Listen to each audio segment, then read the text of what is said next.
Hey, what is going on, everybody? I am Boxman. This is Wrestling Outlet, and welcome.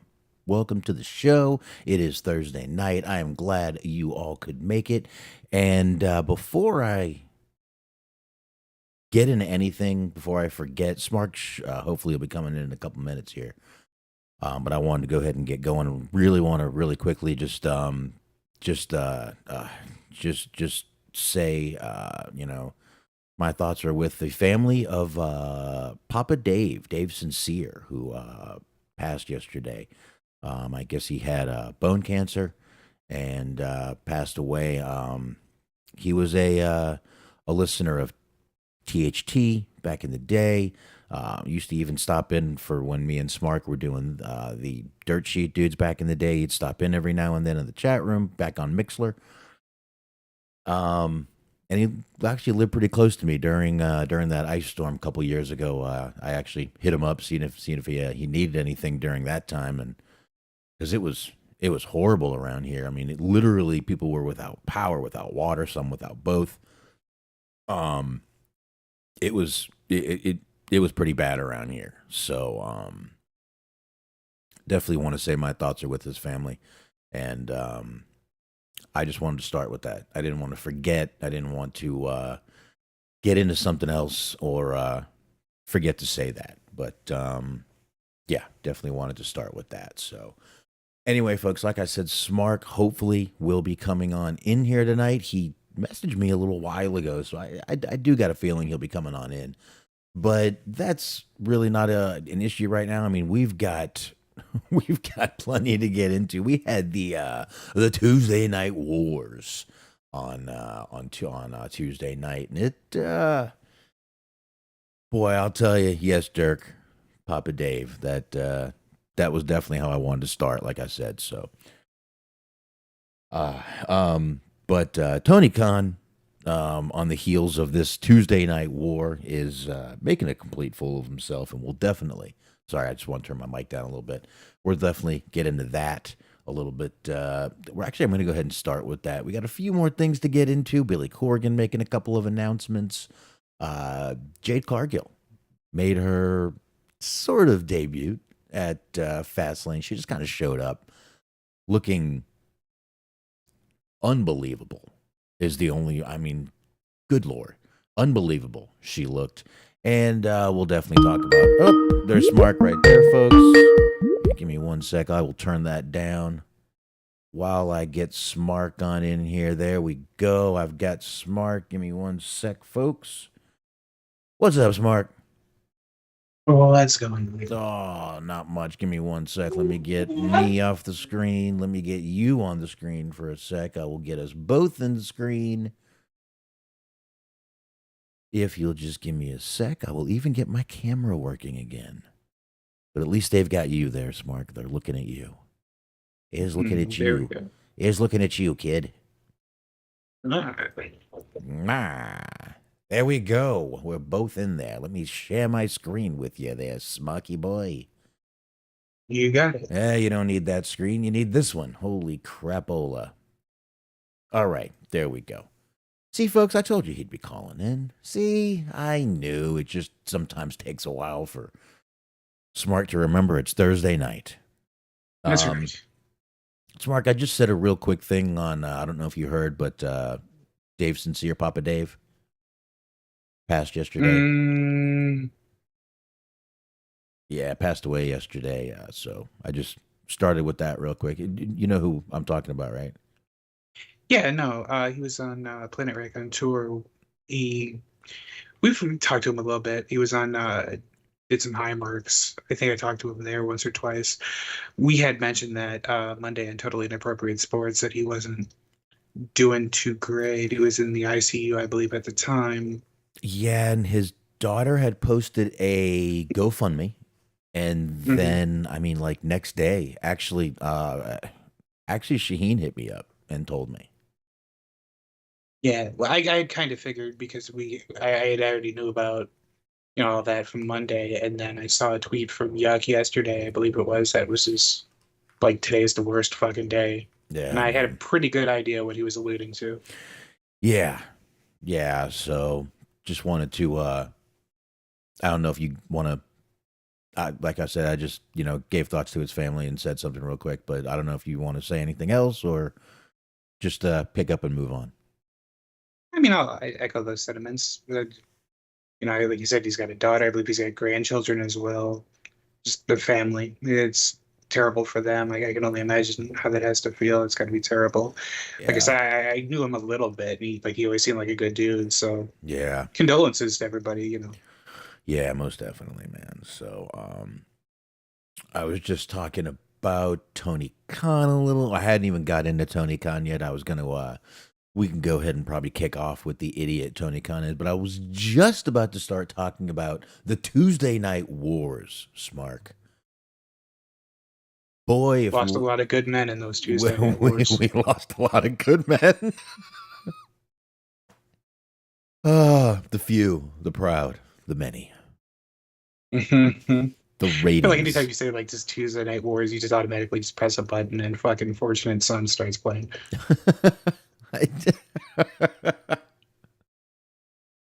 Ooh, that red, white, and blue. Okay. That's it. But We're all in a chopper together. It's me, it's you, it's Tony Khan, it's Triple H. oh, love the smell of napalm in the morning. About you, Tony. Hell yeah, brother. Hell yeah. Anyway, yeah, the Tuesday Night Wars happened on Tuesday. Hello, Norab. Hello, Dirk. Um, it was weird. A lot of people were rooting for their team, which it's kind of weird that we still have a team here. But anyway, um, AEW definitely did not win. No. No, no, not at all. Not at all. I mean, let's face it, NXT did pull out Cena and Undertaker. But I just noticed that. I just noticed that right here on OSB, they have emojis now. Hmm. Hey, look at that. Oh, but I have to Welcome to sign in to welcome make to them work. ADHD radio. I got to sign in to make them work. Hey, yay. I accidentally just closed Yeah. a dockable window, but I'll get it back up here in a few minutes. No big deal at all. Sorry about that, As everybody. if you could just enter your password and then hit that little button that looks like an eye. I was like, wait a minute, what happened here? All right, I'll get the chat back up, but I don't know if I can. Oh, wait, no one can see this. What am I thinking? I actually could I have. can see it, but Yeah, you can see it, but I mean, that's not a big deal. If I can get this chat to work again, I will definitely. Oh, there we go. Okay, we're all good again. Oh, everybody's hitting everything now. All right, I'll sign in a few minutes. Leave me alone. But no, it's pretty cool. That's pretty cool. Um, but yeah. AEW definitely did not fare well in this little Tuesday night war.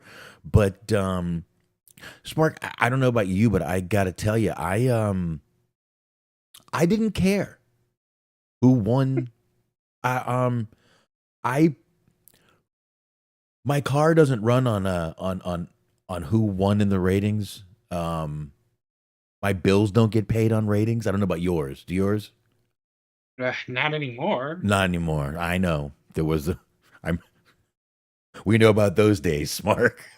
That's right. No reason to Not gonna bring get any those. monetization talking this way. No You reason got to to. be passionate about you have to look straight into the barrel, Yeah, no straight into reason that to. camera, and you have to shout at the top of your lungs as though you do care, regardless of whether or not you actually do. That's how the game is played, my friend. Exactly, Mark. This is why Monster makes the big bucks. It See, is. he pretends to care about this better than anyone in the game. Yeah, I'm sorry. I know I should probably pretend to care about one company or the other, but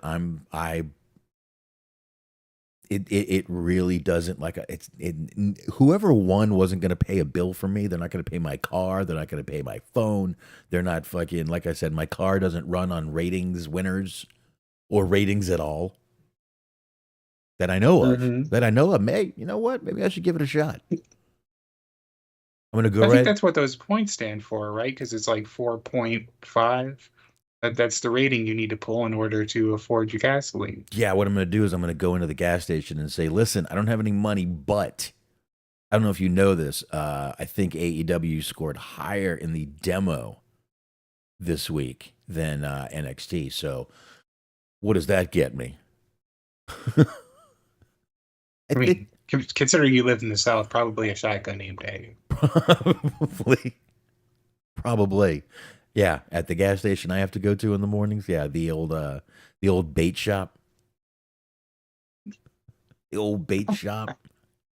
I'm trying to piece all this together, but I just look into the chat and I just see essentially Conrad is a big fat snitch. It's like, Well, well, you know I'm what? I don't need context with that.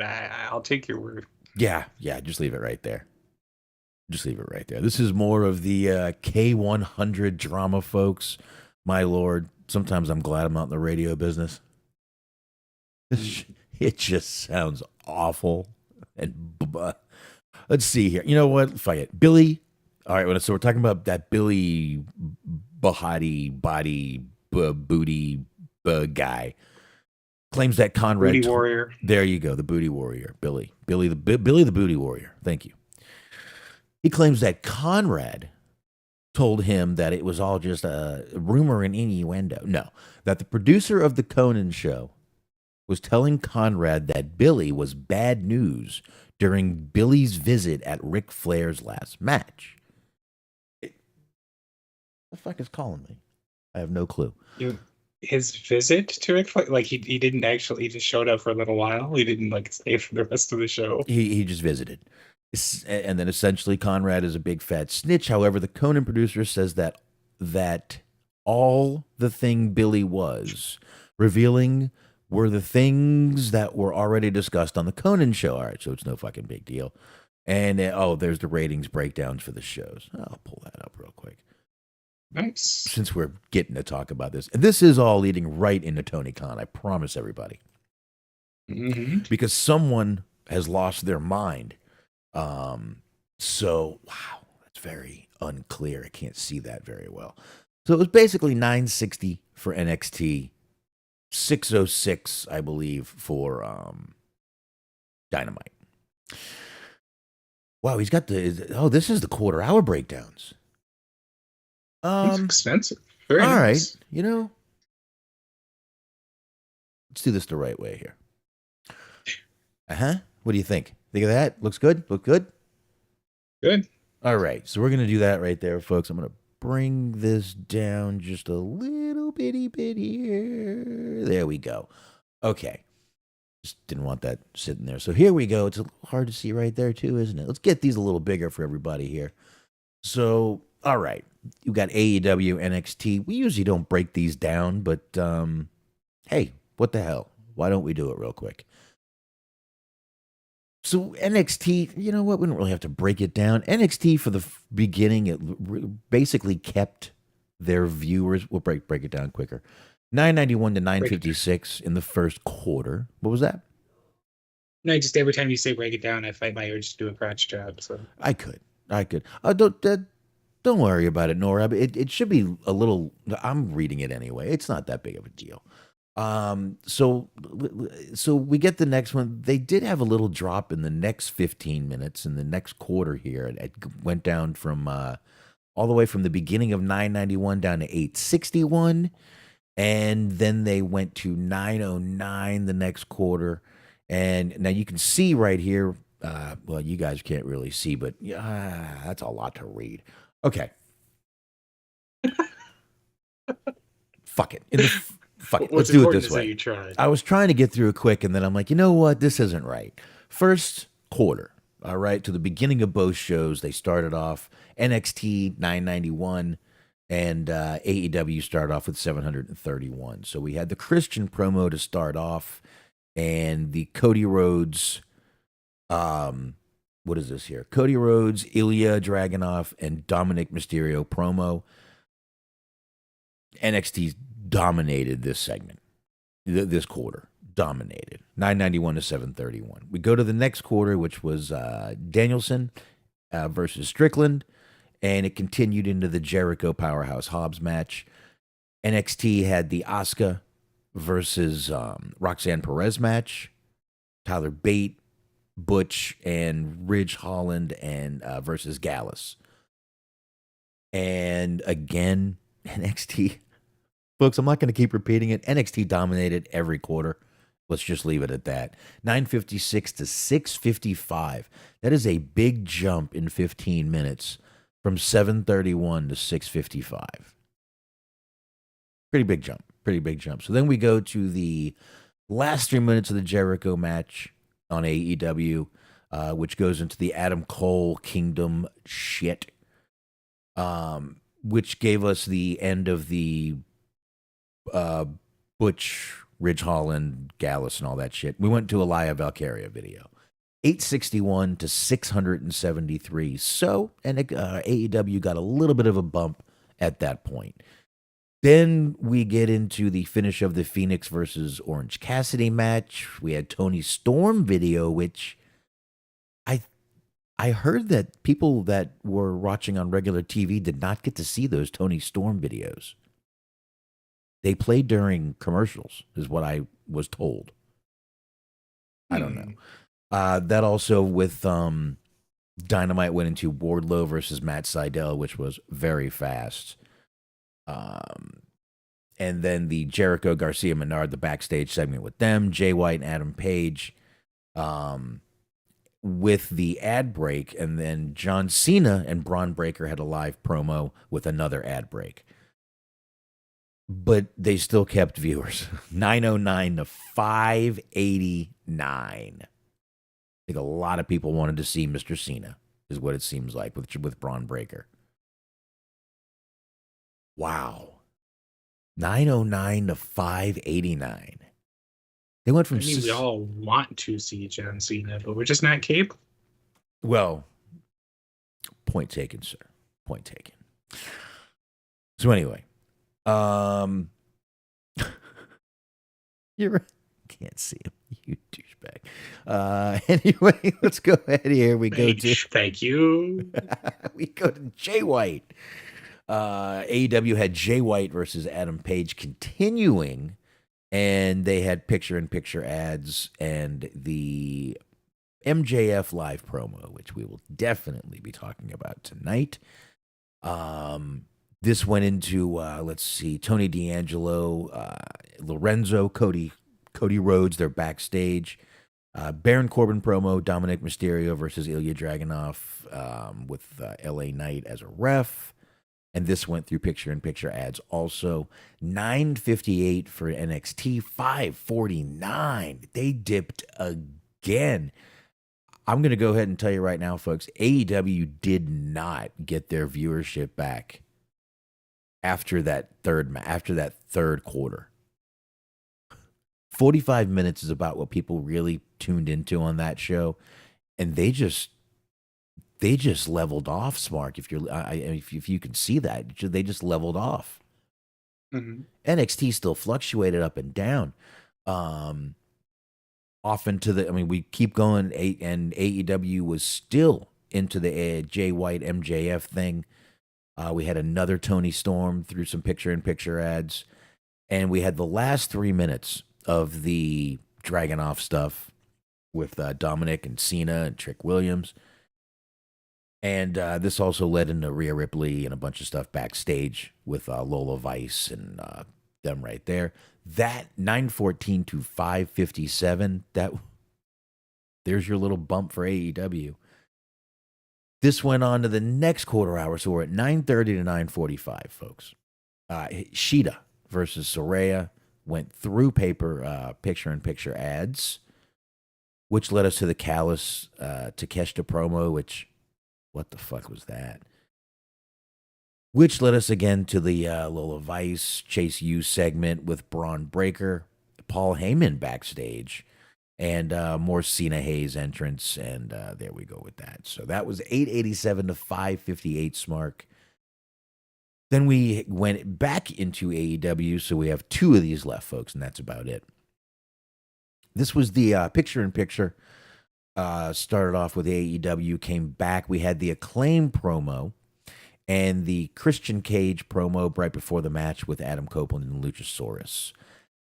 Also on NXT was Asuka, Tiffany Stratton backstage, Carmelo Hayes with Cena. They had Cena all over this show. And Braun Breaker with Paul Heyman. anything with Paul Heyman, people are fucking tuning in. 866 to 559. Wow.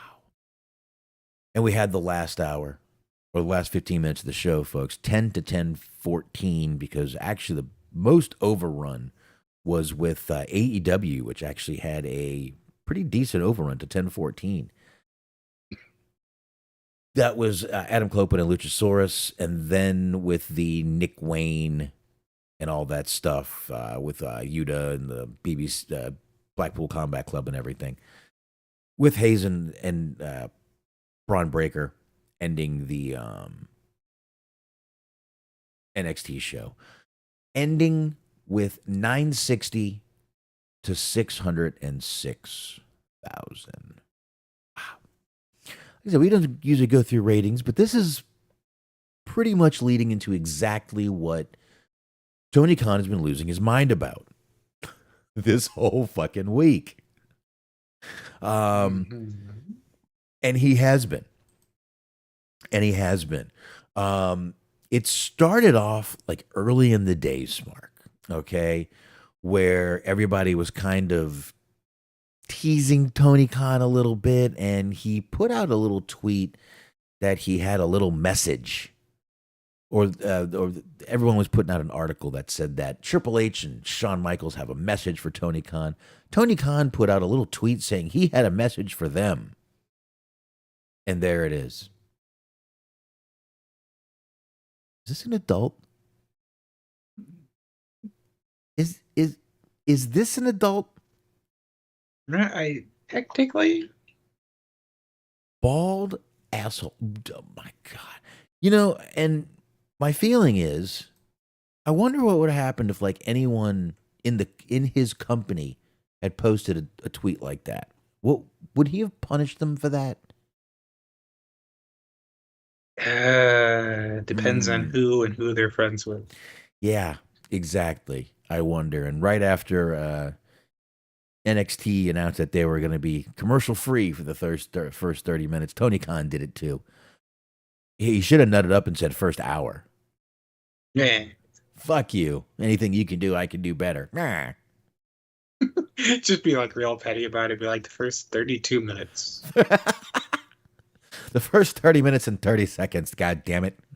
That's right. That's Presented right. commercial free by Papa John's. That's right. We didn't mention picture-in-picture commercials, though.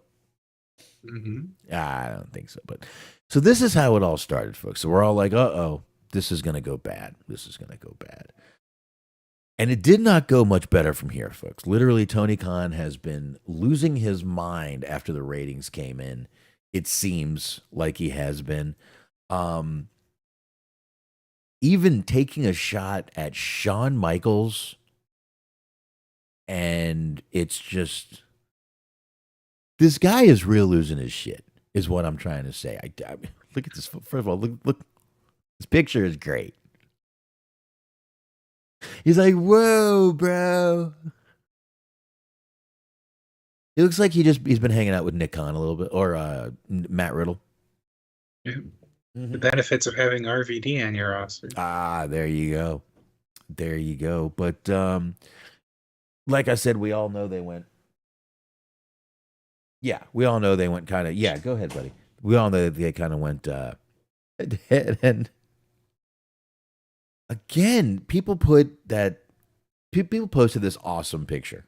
This is a really cool AI picture of Shawn Michaels, cigar in hand, earring in his ear, looking buff, looking young, nice, beautiful hair. Look at that fucking hair. But there's a part of me that really loves the fact that the picture only shows one of his eyes. Well, true. So like even an AI, his eyes are separated. Yeah. You can't tell really, but yes. Great tan, but it he kind of looks like a mob boss. He's got a little plaque that says Booker of the Year. Well, Tony Khan just couldn't deal with that and says, actually, and this was last night. Actually, I'm pretty sure that last night blew whatever chance he had at winning that award. Are you cringing yet, folks? Are you cringing yet? You should be. Because This is this actually is. just all part of Tony Khan's endless fight against synchronicity. So he warned us of the bots, and obviously it was a bot that posted the AI picture. He's trying to, win man's fight against technology. Is that what he's doing? Oh, now Tony Khan is the voice of the voiceless, is what you're telling me? Yeah, he's got to go back in time to like kill what the other evil robot. Yeah. Oh, hey, what's up, Noe? And Norab, did we hear who TNA just signed? Did he just put Oh, Vladimir Kozlov? boy, did we hear who they just, but if you could just tell us anyway. Vladimir? Did Mm. they sign Vladimir Kozlov? I'm gonna have to look into this. Yeah, why don't you do that while I'm sitting here reading the next wonderful Tony Khan tweet here? So, Tony Khan, again, the ratings. After the ratings came out, I don't know what kind of flex this is for Tony, but he took a shot at two fucking absolute legends in the goddamn business, that being Undertaker and John Cena. And here we go. Let me get to the tweet here. It's right down here. I think I missed it. I hate when these websites reload. Wrestling freaking Observer, it blows sometimes, I'll tell you right now. I didn't pass it yet. All right, folks, give me a sec. I'm not going to sit here and scroll that fast with you guys watching. So, yeah, he did take a little shot, though, at Cena. And this is what he said. I got it right here, folks. Sorry about that. So, here we go. He said, he posted a message on, now they're starting to call it X now, Twitter, X, whatever, noting that with all due respect to two great legends, Tuesday night was the first time John Cena or The Undertaker had ever appeared on a WWE show that averaged fewer than 1 million viewers. Smark, Mhm. is this really something to brag about? Does this not seem like, look, I know I didn't perform well, but here's some, like, I maybe next time. I'm sorry, I won't do it again. I don't know. I'll take a Viagra next time. What, what? He like this is basically this like the PR version of like there was an NFL player named Leon Lett who returned a fumble in the wrong direction. So he Mm. basically cost his team points. This is what Tony Khan did. He basically dunked on himself because he was like, yeah, they beat us in ratings, but their ratings sucked. It's like, that doesn't do you any good. It's like, hey, don't worry though. Don't worry that we didn't beat them in ratings. Nobody's watching wrestling. Our industry's shrinking. Oh my God, man. Yeah, It's like that's something to be proud of. That is definitely something to hang your hat on. That's a real victory. they were on a show that is just developmental. They really didn't have that. Oh my, forget it. Again, I don't care who wins these ratings, but Tony Khan even went on to take a shot at Vince. Vince, what the fuck? This gentleman here, Dr. Randy Githrod, PhD, said the I don't know where it all came from, but he said, here was the tweet. It said, the difference is that Vince has the power and influence to take them cheap shots. He's earned the right to make them. Tony Khan is Vince if you order him from Timu. You can shop like a billionaire, but you'll get the cheapest tat doing so. Tony Khan again couldn't fucking shut his mouth. Yes, Vince has allegedly used his power and influence to shoot a lot of shots. What? Like with the women folk. Oh, is that what he meant by this? Mm-hmm. It's still not. It's still not a zinger. And No, it's a winger. Went right around. like a kip winger. Oh yeah. Fuck yeah. Mm. Let's do that. Let's do that. But yeah. So I don't know what the fuck is going on with Tony Khan. Tony Khan is losing his shit. He's losing his mind. I don't know what the fuck is going on. Smark, I recommend um maybe someone take his phone away for a night. I don't know if they can ground him. I'd call his father, is what I would do. I think that's what they. This is kind of like one of those situations where like you go out to eat or something, or like you're at a restaurant and like they don't have something, they don't have like onion rings or they're all out of fucking breadsticks or whatever, and you just see a guy like throwing a chair through a window. It's Meh. like that wasn't about the French fries. That wasn't about the onion rings. There was a lot that led up to this moment. I think that's what we're getting here with Tony Khan. It's just like he's had to deal with a lot with the whole CM Punk situation and like all the backstage fights and drama and bullshit and big stars going to fucking the other company. And it just he This. lost in the ratings one last time and Oh, this seems it's like over. he's embarrassed to me. This is Probably. this is embarrassment because he was talking shit. Oh, I'm gonna get the. Oh yeah, wait till you see what we got. Look who we got. Look who this. Look who. I mean, look, it was a good show. Dynamite was a good show. I'm sure a couple people in the chat room watched both. I'm sure maybe I don't know if Smart watched both, but Dynamite was a good show. It was not that wasn't the problem. It's just if you're going up against John Cena and the Undertaker, fucking Undertaker coming back out as American Badass. Come on. That's going to get some people watching. That's Hmm. going to get some people watching. I didn't watch that live, but I definitely jumped on YouTube to see him jump down there on his motorcycle. Probably should have stayed on the motorcycle. But he's not looking too great these days. He's a little hobbly. Well, what do you expect, man? He's old. He is old. He's old. I mean, I guess making your character that you're dead kind of helps with that because then you're just like, it's even character. But you said he was a badass this week, but the fact that he's typically an undead zombie, it kind of it bodes well for him. Yeah, he was. Now he's just the American badass. But Hmm. I really think Maybe Tony. Triple H can mend fences with Fred Durst, and we can get Oh, the return of Roland. there you go. Might have to do that. See if Kid Rock's available too. Ooh, Wow, let's bring them all in there. Let's just get everybody. hell yeah. Do it. Fuck yeah. Um, but to me, Tony Khan seems like he's embarrassed by what happened. And he is trying to somehow make it seem like they still won in this or that. And it's not working. He's making a complete fool of himself. Best bet right now, Hmm. shut up. Shut up. Take your lumps. Put on a fucking good show next week. Move the fuck on.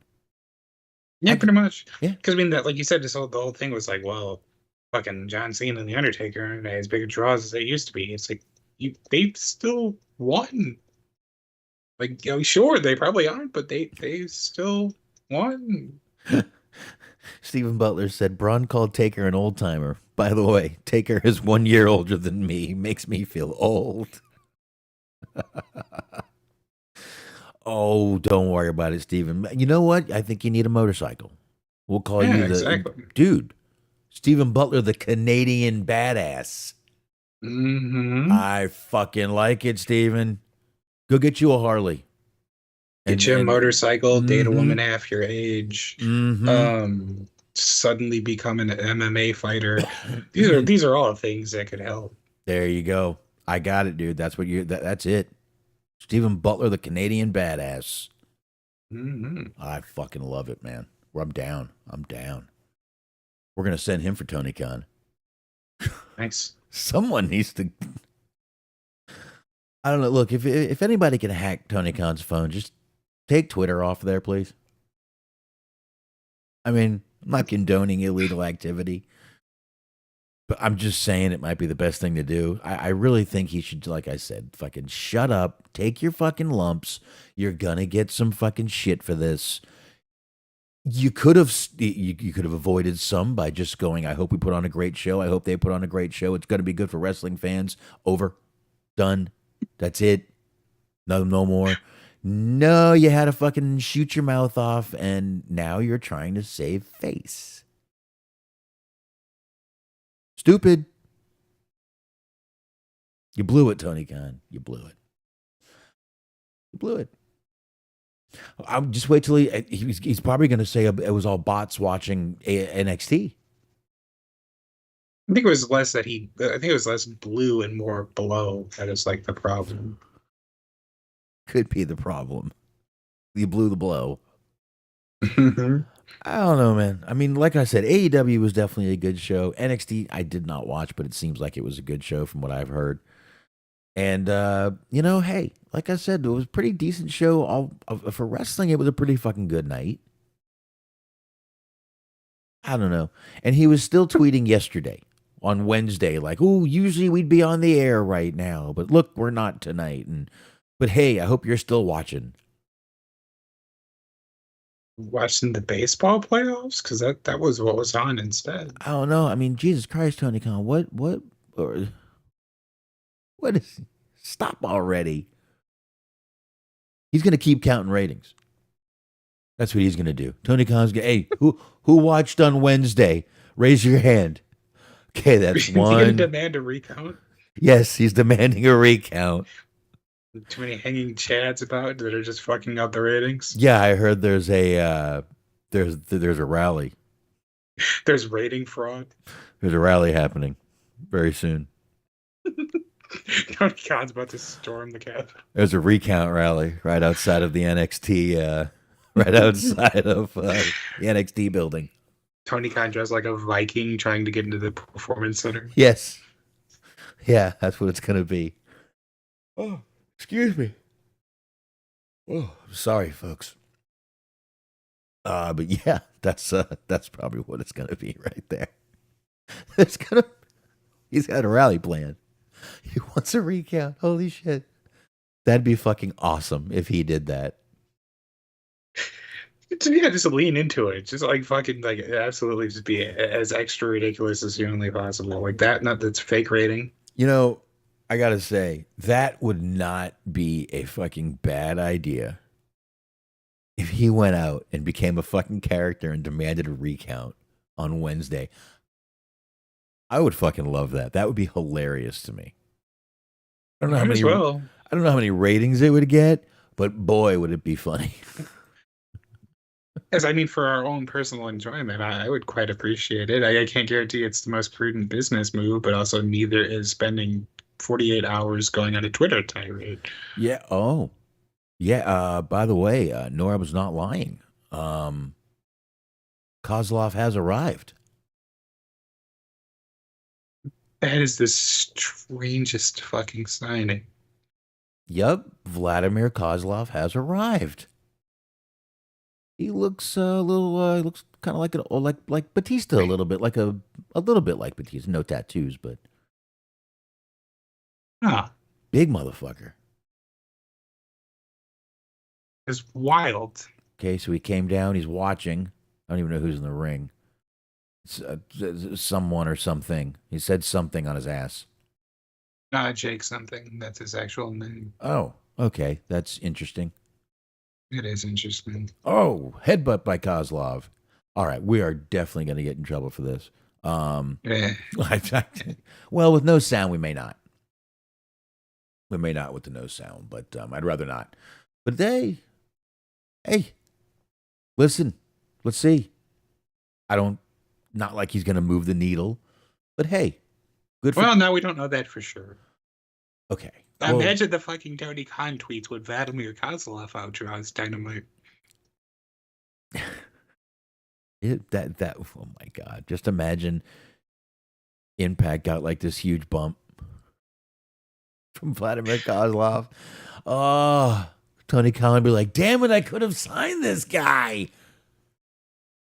Mm-hmm. That could have been me." Why is he in a Just suit? gonna start seeing random people from like 2005 WWE start showing up. Fucking Jesus is gonna be there. Yeah. Oh, Noe. Why was he in a suit? I don't know if you know, but bad guys wear black suits in wrestling. Hmm. Most bad guys wear black suits in wrestling. Um, and the good guys wear all kinds of weird color suits. It's kind of the way it works, man. Been like that for a long time.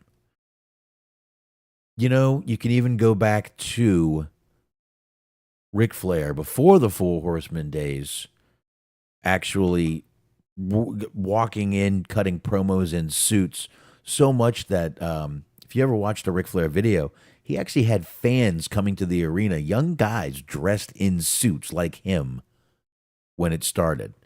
So you can go all the way back to Ric Flair if you want to start talking about suits and wrestling, man. So that's I mean that goes back to the early '80s, suits and wrestling. Um, and then you had the '90s where it was Zubaz, Hell yeah. Zubaz, and like string tank tops for some reason. I don't know why. That was it. So, but then you went back to suits. Kind of how it went. But it's just the way it goes. Anyway, I think we've talked enough about Tony Khan. Smark, what do you think? Sure, you got to talking about like suits and Zubaz and whatnot.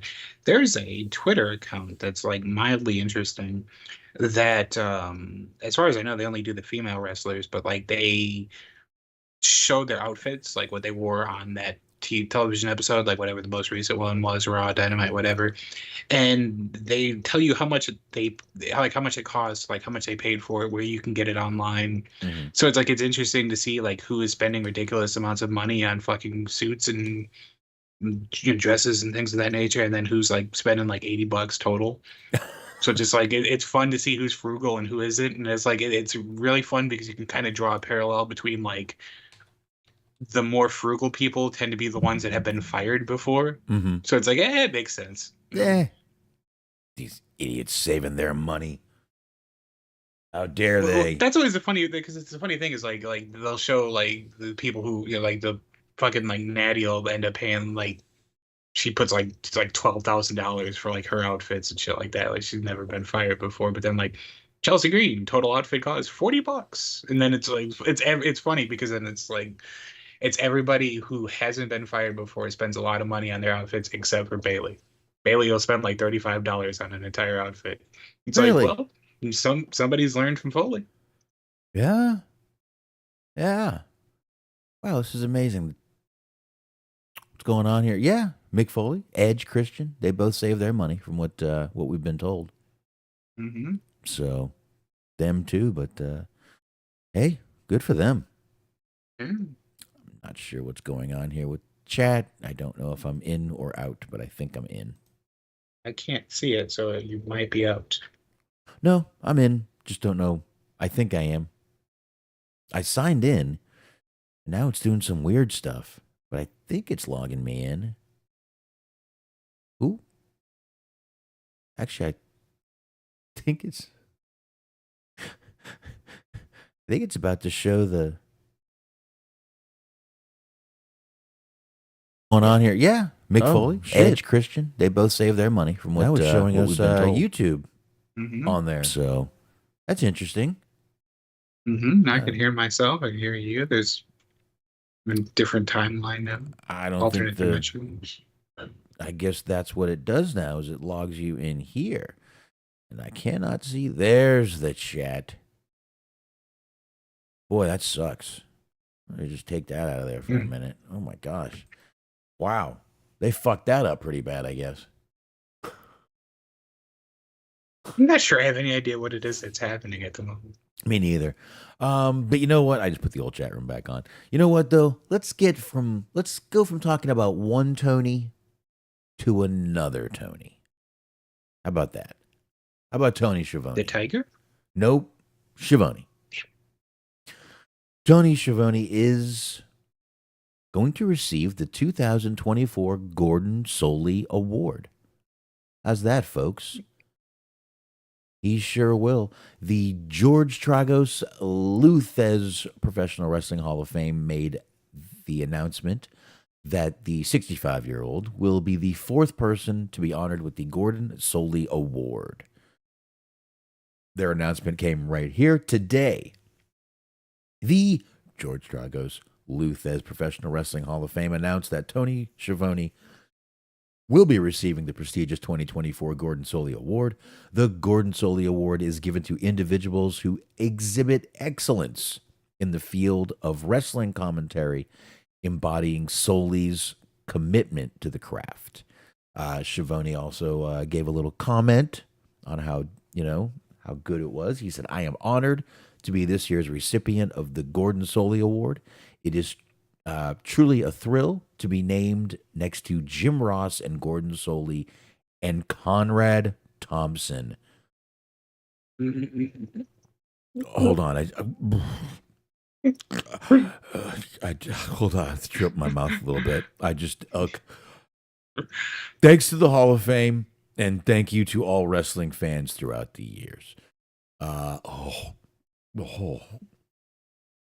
That's true wrestling luminaries: Conrad Thompson, Brock Lesnar fan, Jason Sensation. Just all of the greats. They brought up Jim Ross. He brings up Gordon Soley, and then he goes and Conrad Thompson.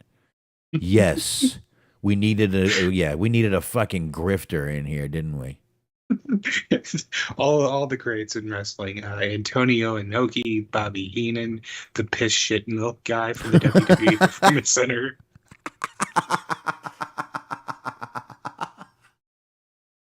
That motherfucker. Shit, that was funny. Sorry. Good stuff, Mark. Good stuff.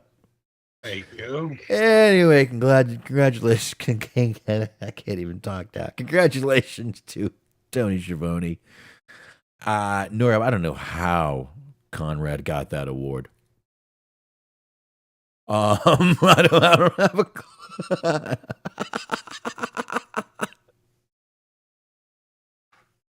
I don't have a clue how he got I'll that give you a award. hint. Are you familiar with how Ted DiBiase won the WWF title?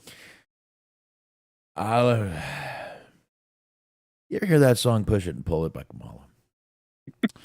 I'm sorry, I don't know where that came from. I don't know what happened there.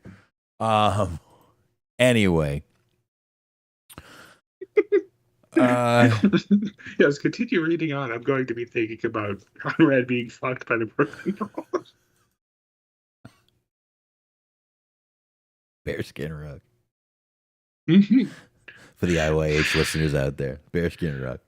Actually, you really think about it, Paul London was kind of justified in the end.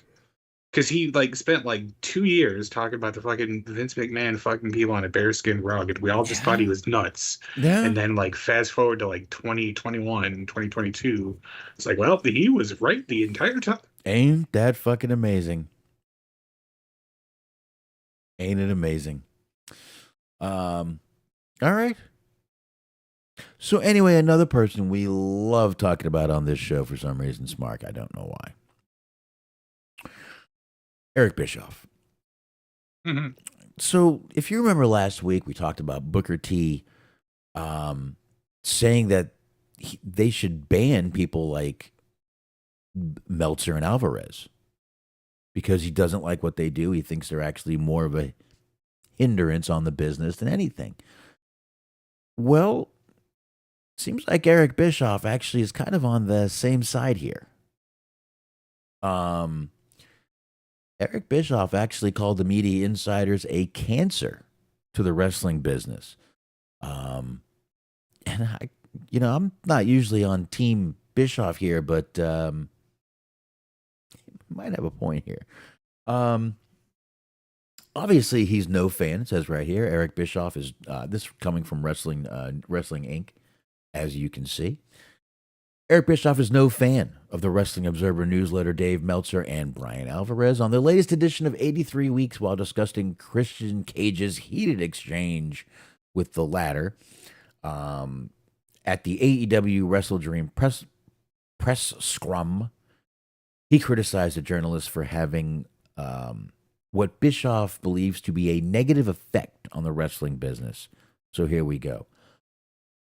Bischoff says, "Look, You can say whatever you want. You can believe whatever you want. If you're listening to this, you could agree with me. You could disagree with me. I don't really give a shit.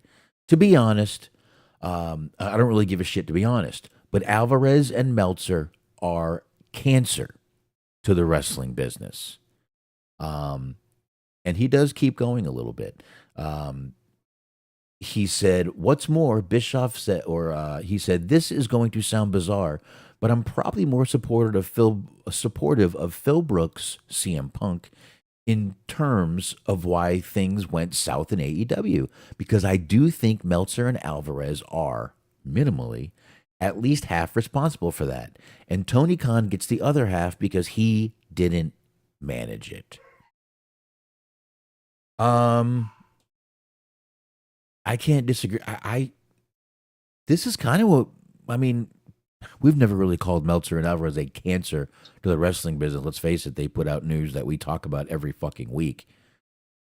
The second part, though, I mean, we've said before that Tony Khan definitely takes a lot of the blame in this, and you can even put a little bit on Meltzer and Alvarez. They stoked the fires for that a little bit. So I don't know. What do you got there? I mean, to some degree, yeah, but like a lot of that had to do with that press conference that was going to happen regardless. Right. Oh, and like I mean, Twitter is also a big factor in that. You know, people are basically fucking fueling the flame. Easy for me to say, Yeah. fueling the flames themselves with all the social media shit. Well, of course they are, and I mean that's kind of what I mean. That's kind of the buzz they depend on is people Mm. talking about it. That's what gets get people talking. That's exactly what they do. Um, Noe asked a good question, real quick, which I guess we can just talk about real quick. You know what? Let's finish this, then we'll get into Noe's little question here. Um, but I mean, I definitely see where he's coming from. I think it's a little harsh calling these guys a cancer to the wrestling business. These Welcher's been around for fucking ever, and to be honest, you start saying that, all you're going to do is start getting people against Meltzer, and then it just turns into the exact same thing you just said Meltzer was. Then you start being a cancer. If you start literally spreading the same hate that you say Meltzer is spreading and the bullshit, then hey, guess what? You are what you say. Can't really do that. But I definitely agree with the second part. With Tony Khan needed to step the fuck up, and Meltzer and Alvarez definitely had a little bit to do with it. Like we just said, they fanned the flames, stoked the fire. Yeah, I So mean, to some degree, but I mean, it was the fire was going to happen regardless, I think, because it wasn't going to be Meltzer and Alvarez. There was going to be somebody else reporting about it. And I mean, it's also like, we talked about before, is like there are people who are feeding them this information anyway. very true. And we actually, you totally agree. We both put some blame on them. I put a lot of blame on them because those guys. I've said before. I mean, how many times have we said this, Mark? You don't have to be back there all fucking hugging and kissing in the back, but give the fucking impression that you're at least all for one in the company, the same goal. Truthfully, it's starting to. I mean, it's gotten better from what I mean. We don't hear about backstage brawls happening anymore every other week or every week.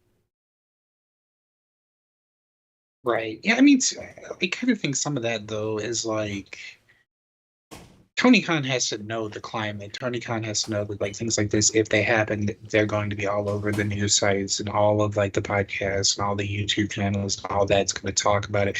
I think to some degree, I feel like he just kind of sees that as like maybe a reality show type component where all the drama and like gossip and fucking scandalous titillation, that kind of stuff is like good, he might think, for them because it just keeps people talking and engaged, whether it's good engagement or bad engagement.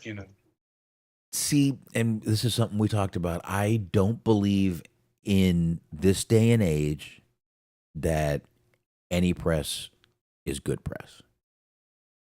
I don't believe that anymore because people don't believe that anymore either. People believe good press is good press, bad press deserves consequences. Perhaps. That's the thought nowadays, and I mean, It just is. There's nothing we can do about that. It is no longer, oh, as long as they're talking, that's all I care about. I don't even care if they're talking bad about me. That's not the way it goes anymore. People start talking bad about you, they're going to keep start talking bad about you, and it will turn people off on your shows. It just will. Yeah, mommy's in here, girl. Okay. No, my daughter wants to watch TV in here. No, you can't watch TV in here. I'm sorry. No, no. That's all it takes. Look, was I mean? Was I mean? I'm sorry. I was sending. I clipped that and I was sending it to Alvarez. So I'm not sure what the question was. I nicely told her no, she can't watch TV, babe. That's why she's crying. Okay. So um, any more on the Eric Bischoff thing? I completely just lost my whole train of thought there. No, no, not really. Good. In somewhat of a related, like, fun issues and parenting situation, I had gone to Dollywood yesterday, and I was standing behind this parent who had like a 4-year-old daughter, and she was scared of getting on this roller coaster, and like she kept kind of freaking out a little bit. And like after a while, he just looked at her and said, "The ride home is going to be way more dangerous potentially than this ride."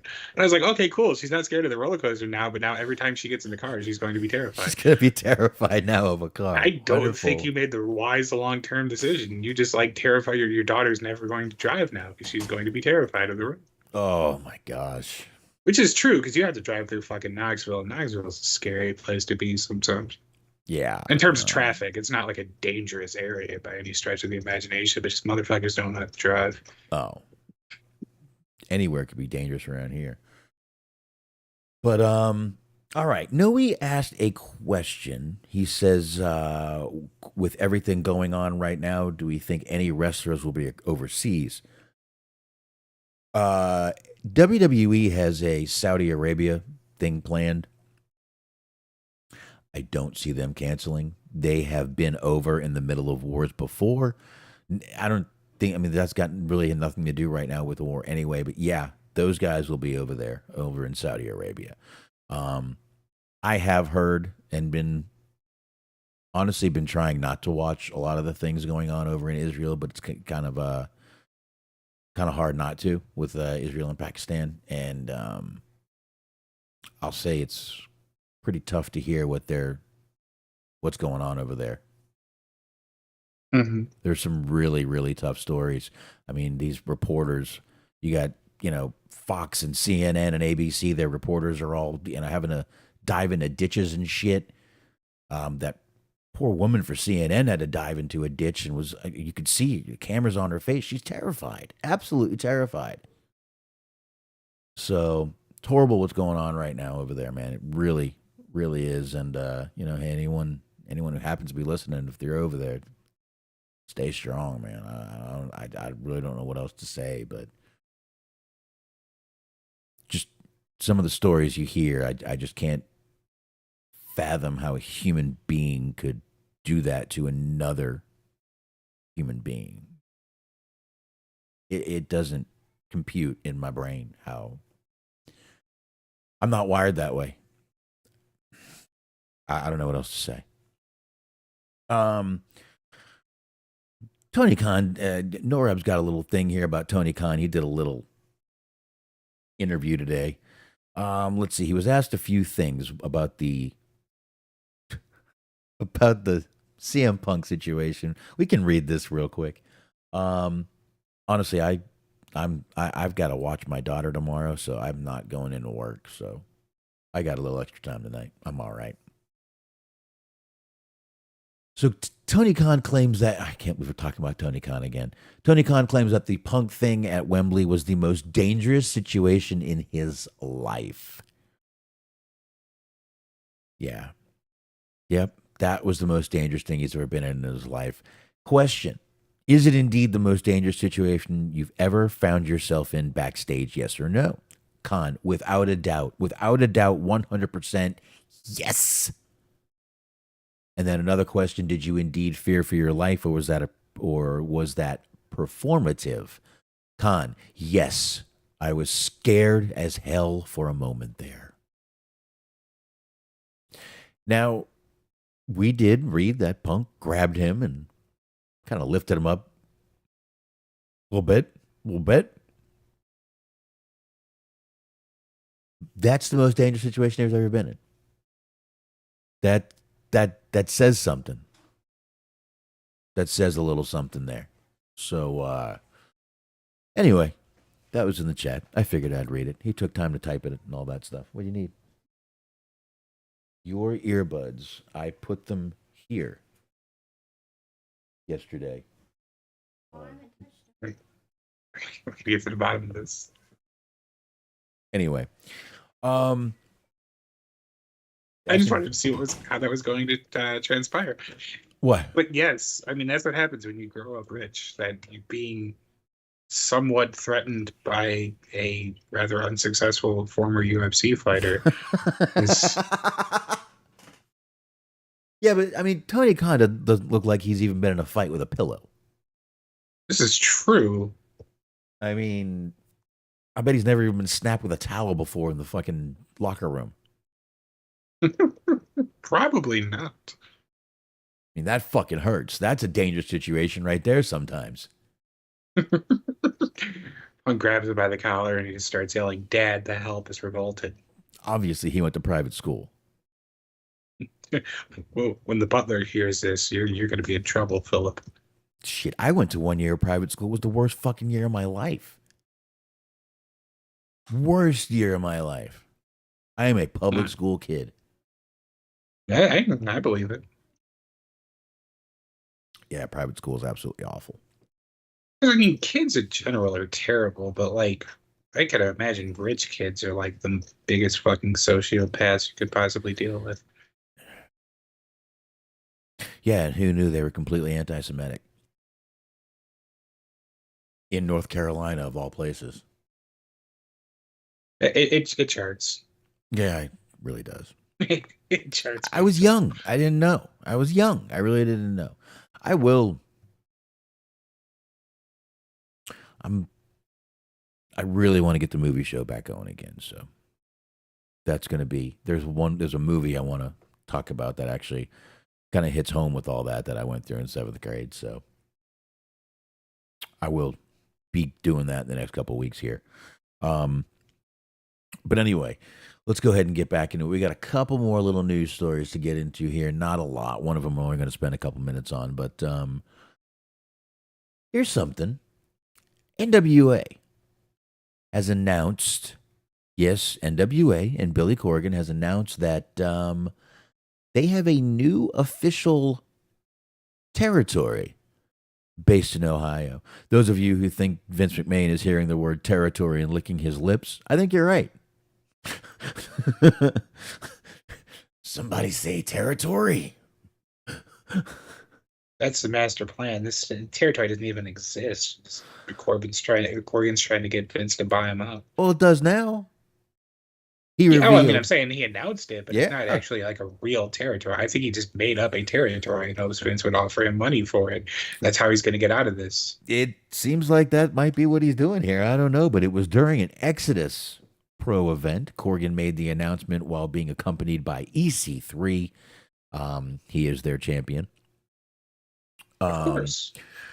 And he said that Exodus Pro will become a new NWA territory. There was a video. I don't think I should share it. But he said the company will be called NWA Exodus Pro.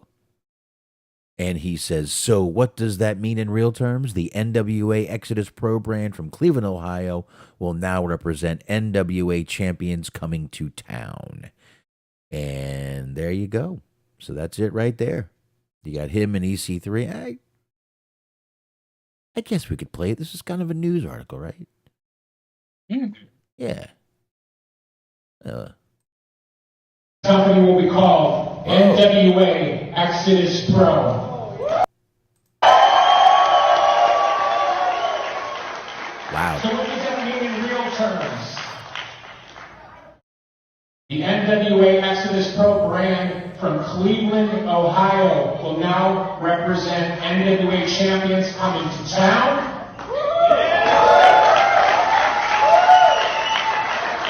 And very soon, the NWA Exodus Pro Heavyweight Championship will be recognized as a title by the National Wrestling Alliance. Okay, so it means very little. But there you go. So they will now recognize the Exodus Pro title. The Exodus Pro will recognize the NWA title. And it's a very nice little thing there, I guess. Now, if everybody could please remember to clean up their trash, we do have a deposit with this. We have W-All that we would like to receive. Yes. I for some reason, the fact he's cutting this announcement, there's just like a disco ball of her head. It made me laugh. It is. Yeah, there is. Here, let's put that back on. Just everybody can see Smark is correct. There's a disco ball above their head. They were holding this event at a wedding reception. Oh. And he also announced today that he has two. Count them. He claimed, not announced. Wait a minute. Wait. Can I use my words correctly here, if you don't mind? Sure. He claimed he has 2 TV deals lined up for NWA with 2 top 20 stations. Ion Television, the Weather Channel, Reels. So that fucking when you turn your video game system on, you change it to channel 3. That's how you get to watch NWA. TV Guide Network. Oh wait, that's been done.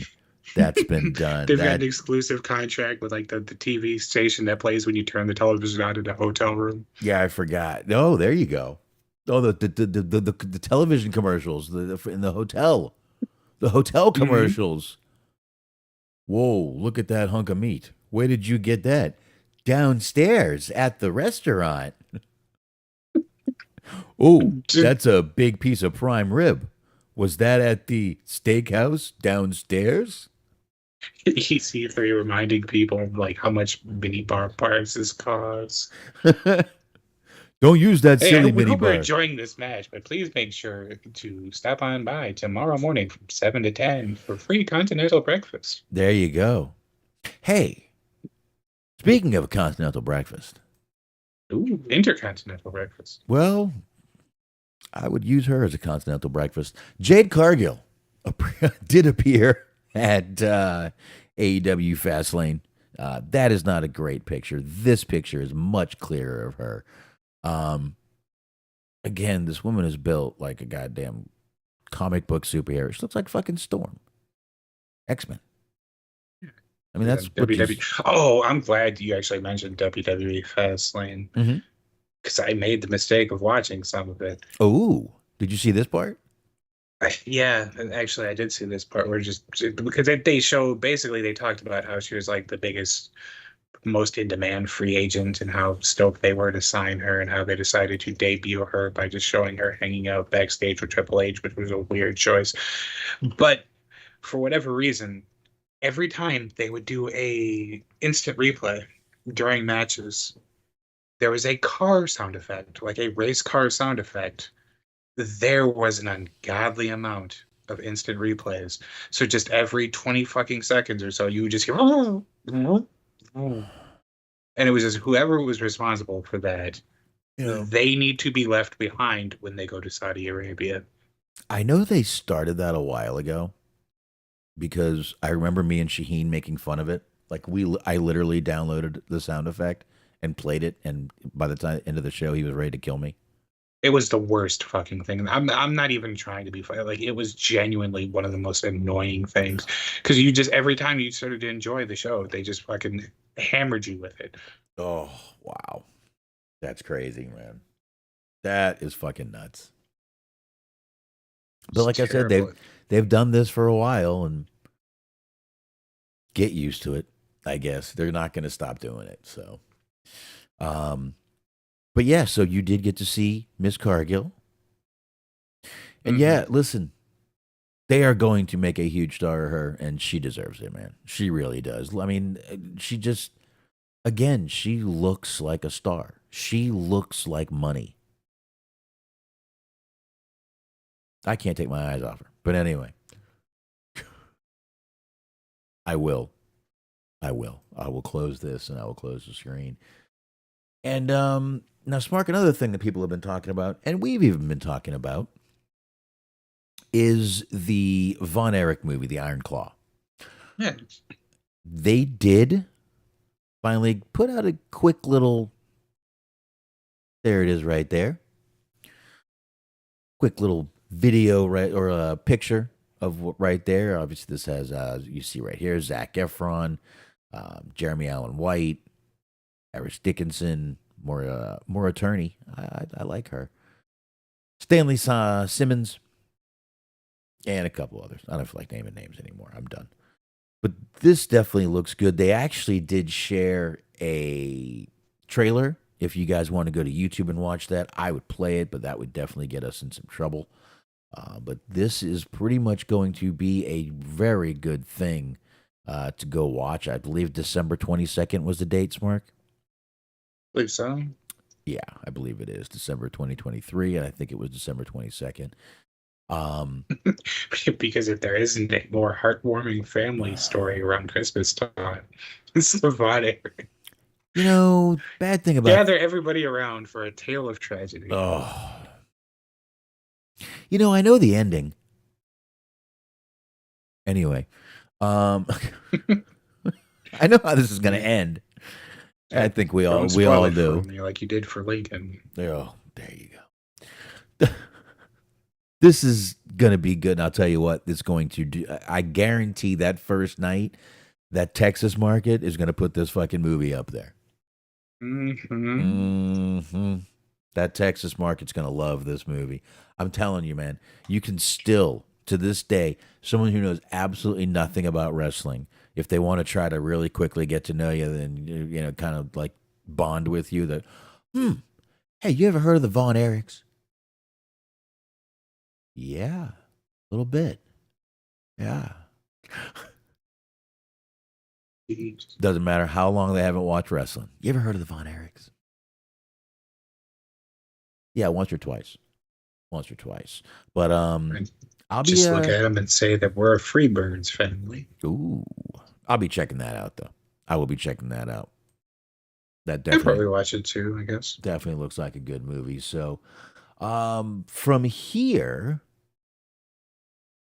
the last thing I have actually ties right into an AEW thing. So I guess we can just get right into AEW from here. Sure. Yeah, not bad. Oh yeah, that's perfect. That is perfect. I mean, really, if you think about it, there's just been most of the news this week was this fucking Tuesday Night War and the ratings. And the ratings. That's really been it. But we did see Dynamite. They had a pretty good show. They decided to kick off the show with a little bit of Christian Cage sitting there in the back. All the matches behind him back there. I thought this was a pretty cool shot, to be honest with you. Yeah, it's kind of interesting. I like when they do this. I mean, he's got all the matches posted up behind him there, you see. And he's got, of course, the Edge and Luchasaurus match right over his shoulder. I just thought this was shot very well. I liked this. And he said he was the one who got the show to be commercial-free for the first 30 minutes. And then, you know, he kind of runs down the matches for us. And that was basically, that was it. And then we got the pretty much the first match after that, which was the Danielson and Swerve Strickland match. Damn, what a match. Yes, it was really good. I mean, I think we all expected a good match. I mean, it's fucking Danielson. And Swerve is definitely a talented dude, too. So that was definitely a good combination to have out there. But I thought this was a great way to kick this show off. Dynamite always starts out with something hot. It was either going to be this or Orange Cassidy, folks. And I Which think we'll get to eventually. Yeah, of course. And I think this was a good way to start it. Danielson going over in the match. A lot of people did not think Danielson was going to go over. I saw a lot of people, oh, this was a mistake. Why didn't Swerve win? What a mistake. Oh, well, it happened. Life sucks. Indeed, it did. It happened. Danielson won. And good match. Good stuff there with Danielson. We had a little Samoa Joe video after that. Samoa Joe was trying to get, once again, another rematch, get back into that title hunt. Can't blame him for that, can you? Not at all. Yeah, we didn't talk about this last week. I wanted to know what you thought about Mob Boss Joe. Because he's just sitting there, he's got like a suit on, he's got like a glass of bourbon, like a fucking cigar. I'm the king of television, and I will get what I want. It's Main Event Mafia Joe. Oh dear. So he's gonna end up having a dick drawn on his face not too long? No, that wasn't Main Event Mafia. That was that? Oh my God. I think you might be right. I think it was like either during or like right after. Well, right after. I think he was going after the Main Event Mafia when that happened. Mm-hmm. Chat room will definitely tell us if we were wrong. They love doing that. They fucking love it. Scumbags. Hey, this chat room is our scumbags. That's right. All right. Just wanted to let you know that. Yeah, I got no problems with it. I like it. I think it's pretty cool. I like it. I like Joe. I do. He looks like a very jolly man. He does. He actually looks like he would be a fun guy to sit and have a few beers with. And if anyone fucked with you, I think he probably liked to get up and kick their ass. Didn't even need to. It's just the way that he talks is so menacing. Yeah, he'd probably just get up and fucking start yelling at him. But I don't know. Joe does look like the kind of guy you could just sit and have a fucking nice little, some wings and some beers with. Absolutely. I don't know why. I just can see him eating a bunch of little wings, little sausage fingers. Wow. Anyway. Actually, real quick, we're going to double back to Swerve because I was thinking about it because Swerve has his own dance. Yeah. Which is a great way to get over. But I was starting to think about it. It's like, I was trying to think of all the wrestlers who have had dances because it's a relatively small list. Because you have Swerve, you have Fandango, you have the Bushwhackers. So this has led me to a question that I want to pose for you and I want to pose for anybody else who's listening to this. Feel free to chime in. Was that a dance? Bushwhackers? Really? Was that a dance? Sort of. I mean, it's as rhythmic as you can be as an Australian. So yeah, sure. But the question is, too cool. What the Bushwhackers are doing was a dance. Is the Jeff Jarrett strut a dance? No, it is a strut. But is a strut a dance? No, a strut a dance though? Could that have been considered? No, I don't think it is. But no, he's not doing the strut. He's doing a strut.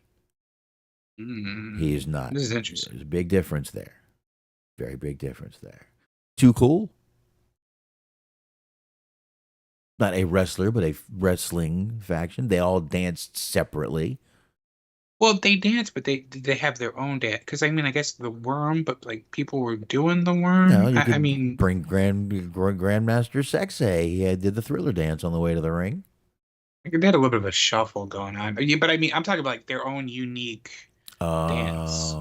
Not just doing a dance specific, like because I mean, Disco Inferno danced, but he didn't have his own. Alex Wright, he had his own dance. Alex Wright, that's right. He shook his moneymaker right in your face. Yeah, you're right. He did. Those had their own dance. Good question. I can't think of anyone. Junkyard Dog had grabbed them cakes, but I don't know if that was. I don't know if there was a dance element attached to it. That was a song.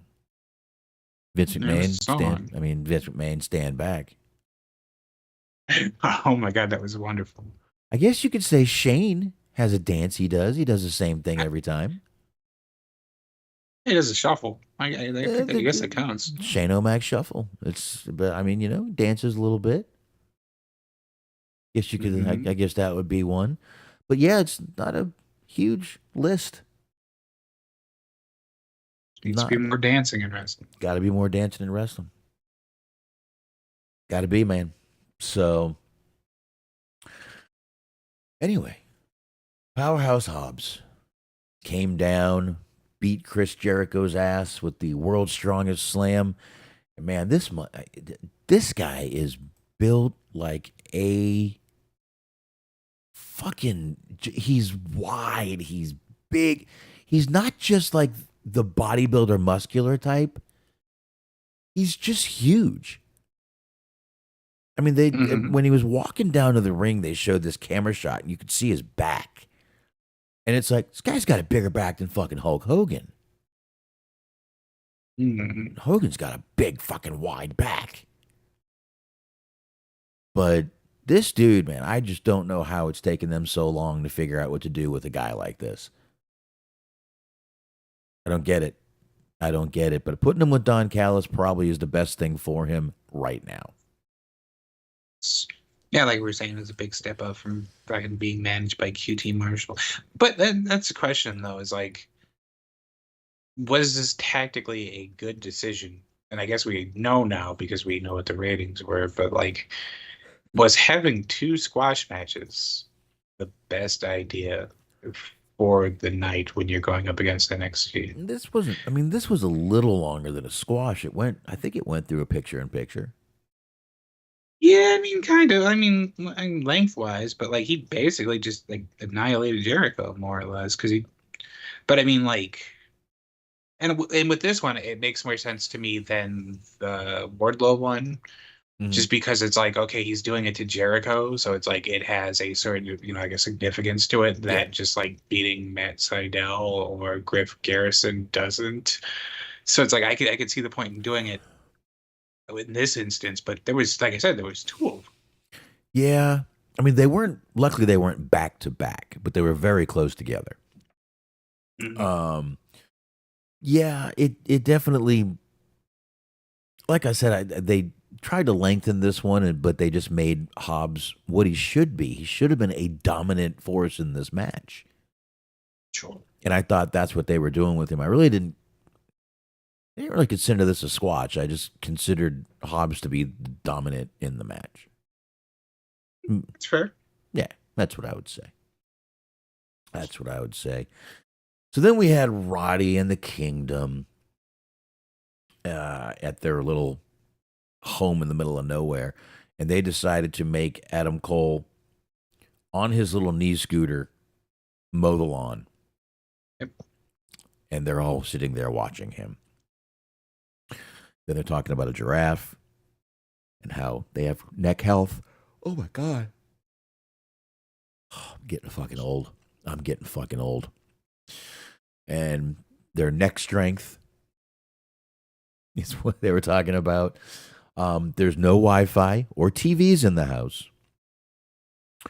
Now, Cole has been putting off surgery, and he says, okay, now I'm going to get surgery. I did not know that you could just walk in and say, I need surgery. I did not know that. Because you go to hospitals. You don't go to the local medical facilities. That's where you get the instant surgery. You just walk in, you say, 1 surgery, please. I didn't know that. I thought, like the fucking, like the peasant I am, I thought you went in, they scheduled it, you had to be there at like 3, 4 in the morning, they get you in about noon. Yeah, pretty much. You wait, and then they get you in. Then you wait in the room. Then they get you back there about 5 o'clock, and you leave about 11 o'clock midnight. That's about right. I thought that's how a surgery went. I mean, I don't know where these people go, but yeah. And then he's getting ready to leave, and Roddy says, "Adam, I just need one more thing." And he unzipped his pants. No, I'm kidding, folks. That part, I was about to go with that too. So that stalemate. I made that up, folks. I made it up. I was joking. Well, we don't know that that's not what he asked him, because it was sort of an open-ended, like they just cut to black after that. It could be. Could be. Actually, he has no zipper on. He still has that hospital gown on. All he has to do is lift that bad boy right up. Uh-huh. Did you see during the show there were 2 fans that caught my eye? One was dressed like Scott Steiner, He had the chainmail. He had like the blonde hair. He had like a goatee. I could probably make a quick screen cap of that and send it to you. But there was another one. There was a guy who was wearing the Roderick Strong neck brace. Oh, I did not see that either. Yeah, like it was clear that there was nothing wrong with it. He was just actually wearing it to like dress up like Roderick Strong. It was interesting. Somebody needs to tell that guy to get a fucking life. Wow. So after Adam Cole asked for a little or whatever, Roderick Strong asked for a favor. We had Orange Cassidy go up against Ray Phoenix. This was for the AEW International Championship. And after a damn good match between these two, which Orange Cassidy just seems to go out there and fucking put it out every time and always a good match. Orange Cassidy, folks, once again, your AEW International Champion. Now, Smark, the whole storyline with him is that he was this fighting champion. He was beat to hell. He really needed some time off to heal. I think I know where you're going, and I asked myself the same question watching this match. They just didn't give him a fucking break. They put the title right back on him. What? Unless Phoenix was injured, I don't understand what the fuck happened here. I don't know. I mean, I didn't see any reports about it, so I don't know what's real and what's not in this instance. But apparently, it was supposed to be Phoenix versus Moxley, Okay. and they said that Moxley wasn't medically cleared. And it's probably real because I mean, concussions are a tricky thing. Right, So, like, right, I could totally believe that that's the case, and it makes more sense than they just decided they'd rather have Orange Cassidy win the belt. I mean, then I guess, but. So apparently it's supposed to be Phoenix versus Moxley. Moxley's not cleared. You slide in Orange Cassidy. Orange Cassidy wins. What I was wondering is this, like, I was watching the match, like you said, the whole storyline was built on like him being injured throughout his numerous title defenses and how it just ended up playing a role in him losing the belt. Him losing the belt magically cured everything that was ailing him because he was perfectly fine during the match. He looked great. He didn't seem injured. There was no like KT tape or anything. Nope. So the question now, from like I guess a kayfabe standpoint, and potentially even like just a real standpoint of like, who the fuck would want this belt? Because they were during the match, Phoenix was supposed to have back problems. So like, okay, Orange Cassidy has like 8 different injuries while he's champion. Moxley gets a concussion. Phoenix hurts his back. Why would you want this fucking cursed title? I don't know. I don't blame. I know. Fucking goddamn TNT title. It is fucking cursed. Mm-hmm. It's crazy though, man. Or the international. Sorry, the international championship. I don't know. I agree with you though, but I definitely think that was weird. That you're right. It just seemed like he lost the belt, and all the injuries that have been nagging him are suddenly just bye, all gone. Not even there. He's ready to come back out and kick ass and get his belt back. Yep. He did. He did. He got the belt back, and good for him. Good for him. So there you go. Orange Cassidy, once again, your international champion. So then we had another Tony Storm segments, Mark, or one of 2 Tony Storm segments. A silent film called Lover's Lament, Part 1. Now, like I said, I guess if you were watching with regular television, you didn't see these. So, sorry. I think you saw that, but I think you saw them in like picture-in-picture, maybe, or I did think you just it not was- see them at all? I don't think they saw him at all. I was wondering about this because it seemed like, because I saw that, but I was watching the fight stream. Right. And that, yes. And I watched a fight stream also. So I don't know. I'm not sure. I know I saw both of them. She is so great in this character. It's not even funny. And she's just making it more fun every time. After that, we get the Wardlow Matt Sydal complete squash. Not even worth really. You got anything on that? Not really. My only problem with that is Didn't they do this with Wardlow once already? Bring out the jobbers for him, feed him to him, and then they just stop pushing him. Yeah, and I Yeah. mean, I see. I wonder, like, I wonder if that's an effective way to utilize talent in AEW. Mm-hmm. Because, like, on one hand, like, yeah, because most of the matches are competitive regardless of who's in it, no matter, like, because you've talked about this before, where it's like, I don't know, I think it was like Moxley versus AR Fox or something, where it was like one guy is a significant part of your company, the other guy not so much, and like you drew the match out for like 20 minutes. So it's like most of AEW's matches are competitive. Mm-hmm. So is it like a fun change of pace when somebody is like just dominant over their opponents like Wardlow, or is it like a situation where like it kind of turns the crowd off? Because I feel like that was part of, in retrospect, hindsight, whatever, however you're gonna phrase it, part of the problem with the Jade Cargill thing. Was Mm-hmm. like it was all just squash matches. So yeah, like okay, they looked dominant, but like none of the matches were memorable. You kind of had a hard time keeping people engaged with what was going on. Like, is this the best way to go about pushing talent? No, not in my opinion. A few of these matches, okay. You get like three, in my opinion, and then you've got to start giving storylines.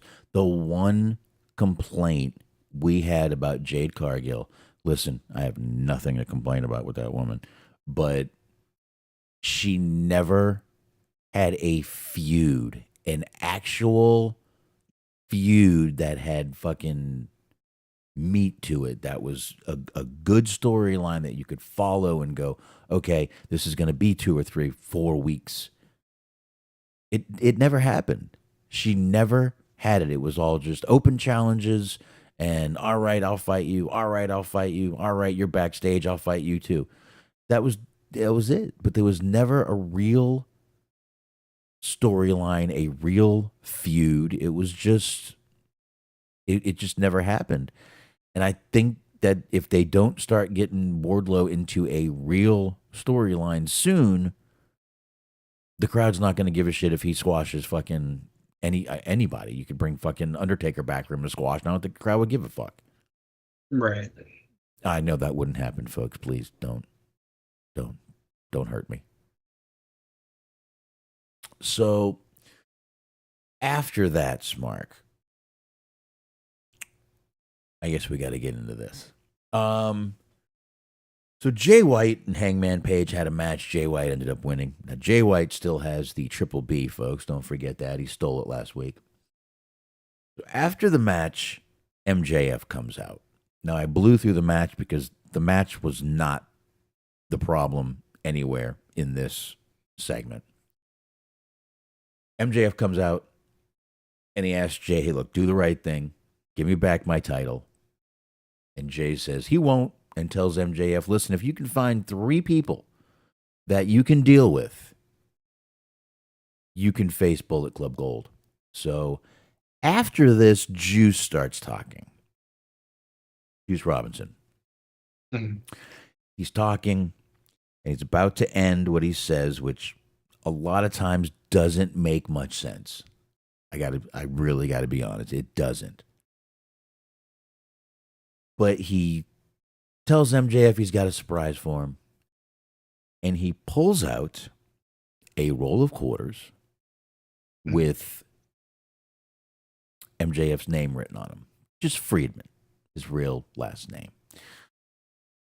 And tells him he is going to break his jaw with them. Punch him and break his jaw with them. Wow. The internet lost their mind that this was anti-Semitism. This is not a good time to do this, is what a lot of people were saying, Smark.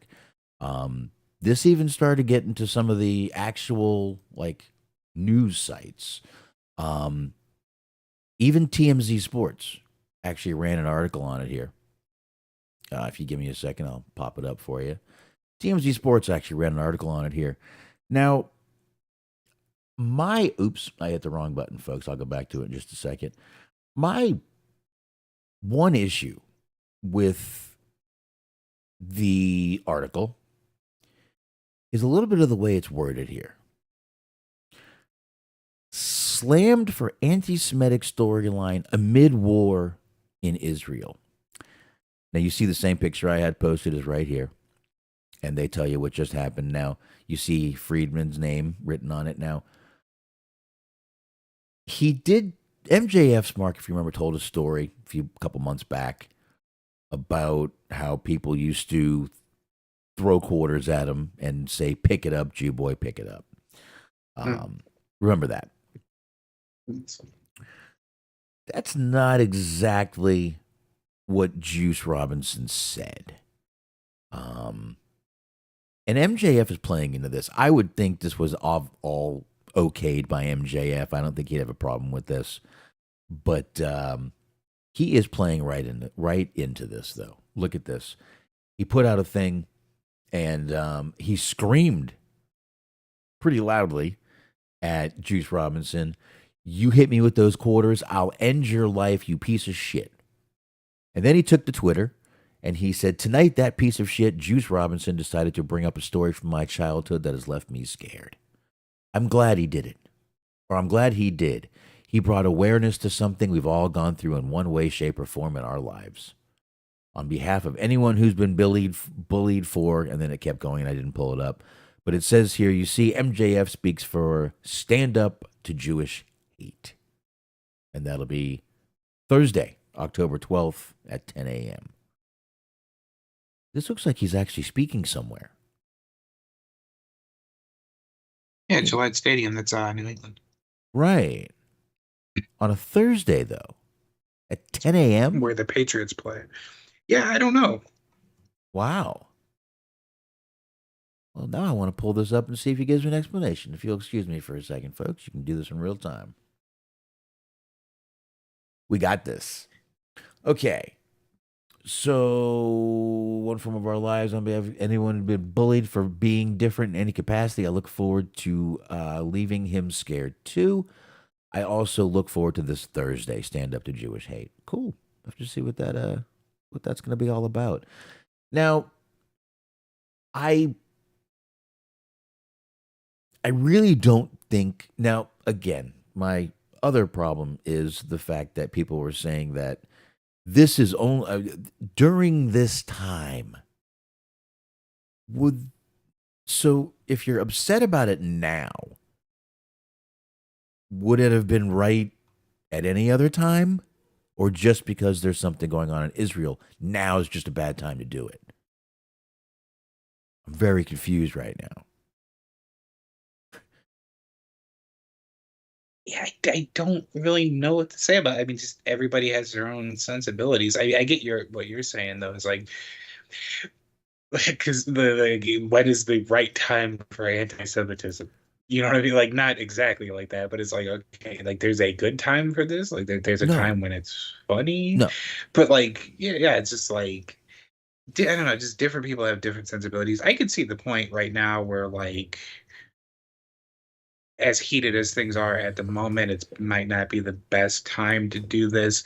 Right. I understand, like you said, that this is obviously this is a long-standing part of MJF's character, or just something that he's had to actually deal with, like, right, for realsies. Because whether or not the story he told about, like, when he was a kid was true, I know for a fact because I saw it. When he was in CZW, they threw quarters at it. Oh no, that wasn't him. Never mind. I was thinking of somebody else. That was David Starr. But yeah, it's happened. I believe it's happened to MJF before at shows. But yeah, it's fair to question if it's a good time for it. I think. Yeah. Because see that. It's a bit of a different situation, but like they had that's how the whole Muhammad Hassan character kind of got hit a snag. Was it was him attacking the Undertaker in like sort of a terroristic way, and then they had the London bombings like the same day. Right. They had to pull that from the show, and then it was all downhill from there. So like, I can understand, like, timing is important. Like, I could see how people could be a little bit sensitive to that at the moment, but like you said, if it's not right at a specific time, then it's not right at all. Right. And I think some people were missing that point in the beginning. But first of all, a lot of people said that Juice Robinson, even in New Japan, hit people with rolls of quarters. I don't know, but I guess that's part of his gimmick is that he does that. This just happened to be something MJF had said. Now a lot of people are saying, "Oh, don't you guys see this was long-term storytelling?" Maybe. I don't think either one of them thought it was going to be taken this way. I think that a lot of people just thought that this was just a heel getting heel heat. Which it there's a lot of ways this could go.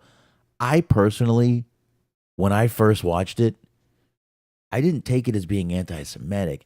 I took it as him, Juice Robinson, trying to hit a nerve and make MJF kind of lose his shit by bringing up something. By bringing up something he had brought up. No, I'm done. That's all. I had a couple more words to get out, and I'm good. Go ahead. I'm sorry. Yeah, because I mean, if you listen to the promo, you watch the promo, or whatever, they were basically doing it in order. Like Jay White has the belt, and he said that he's gonna, if MJF wants it back, he's got to wrestle him for it, and he's gonna beat him, and he's gonna be the champion for real. He's basically, I guess. And then you had Juice Robinson saying that he was going to be in the Dynamite Diamond Ring Battle Royal the next week, is I guess when that's supposed to happen, and he's going to take the ring from him. Mm-hmm. And then he went on to talk about the court. So basically, it's just they're going to do everything they can to essentially ruin MJF's life. They're going to take the belt from him. They're going to take the ring from him. And then he brought up something that has caused him strife in the past. Like, it's just basically they're just trying to launch like a full-scale psychological attack against him, essentially. Well, MJF puts that ring on his pinky finger. That's most Italians wear pinky rings. I mean, it's true. Any Italians offended by that? I don't know. Maybe. Just saying. I'm just saying.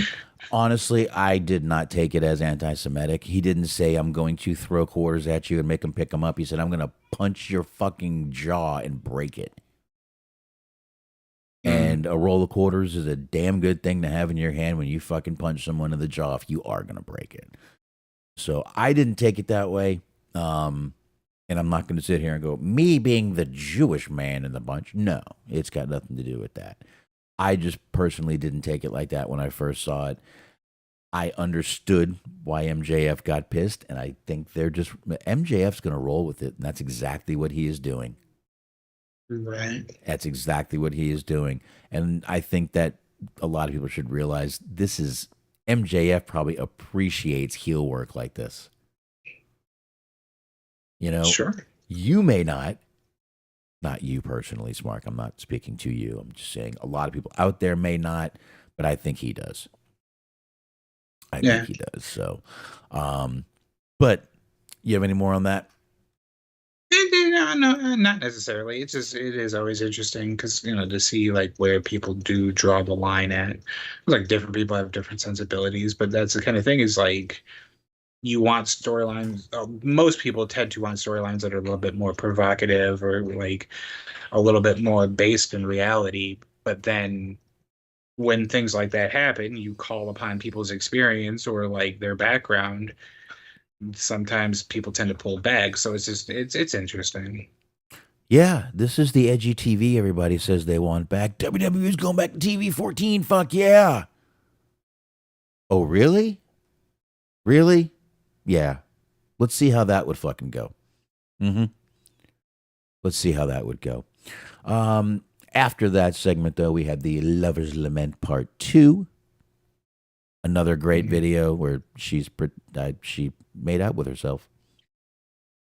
This is the fascinating part to me is like, if we just treat this all as like kayfabe, is like, there is I want to know who approved this. I guess it would be Tony Khan.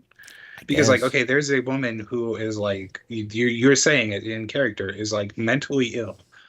She filmed herself just like jogging and like tussling her hair and like striking sexy poses, and then she handed the tape to someone and just like, "I want you to play this on television," and like somebody was like, "Okay, like sure, this is fit to air."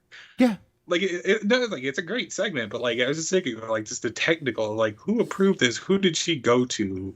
Was she like in the same like production truck that Christian was in at the beginning? And she's like, I want you guys to play this, and just like, all right, sure. Probably. Probably exactly where she was. Probably. Maybe. Who knows? But I think these are great. I like these little videos with her in it. She looks fucking amazing in these videos, man. And it's funny. The black and white really fits her. I mean, I know it fits the character, but with the way just everything is, all vintage and all pinup looking, she just this character really fits her. I mean, she just did a movie basically as this kind of character, and they took it from there. But wow, she's doing great in this character. I'm really curious to see how much further she can take it. I think that is like it was an interesting challenge that was kind of posed to her if you think about it, because like basically it was like cut a good promo, but like don't say anything. It was just like just be entertaining, just moving around for like silent 5 minutes. Silent. Like I said, she kind of made out with herself. Mm-hmm. There's a video of her doing much better to herself. Anywho, we had Sheeta. She came out and beat Saraya to once again become the 3-time AEW Women's Champion. And Smark, I have a one-word question for you. Why? I don't know why. No. I was also just thinking about. I asked you a question. I need an answer. Because ratings, like I don't. That's the thing is like they. I mean, I guess the whole goal is that everybody wants to win like the women's title. That's a woman, I guess. Not everybody on the roster, but the females on the roster want to win the women's title. But like, what's the story arc? Like, she was just, like they just basically just thrust her into a #1 contenders match, and then she won, and then it was just, but there's no like vignettes, there was no promos, there's no like why is she after the title, like what does the title mean to her, what's the significance. It was just like, all right, the title match, all right, she's gonna win it. It's like, okay, why her? Like what's the point of any of this shit basically? Yeah, I mean, it's like really the only thing that I remember that much from the match was just like you said, being perplexed as to why they put the belt on her, and then just the Toni Storm part. Yeah, was she came out. Well, actually, no. There was like a full on like fucking. Mm-hmm.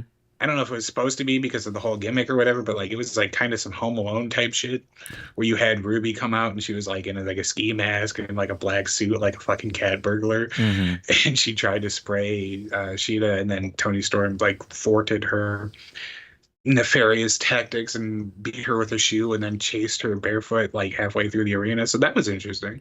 But then that's kind of the problem, was like the thing that I remember the most was like the thing that happened with two people that weren't in the match. Yeah, that's definitely an issue. I mean, you could say Saraya wasn't doing much with it, but you could also say that Sheeta did nothing with it the first 2 fucking times she had it.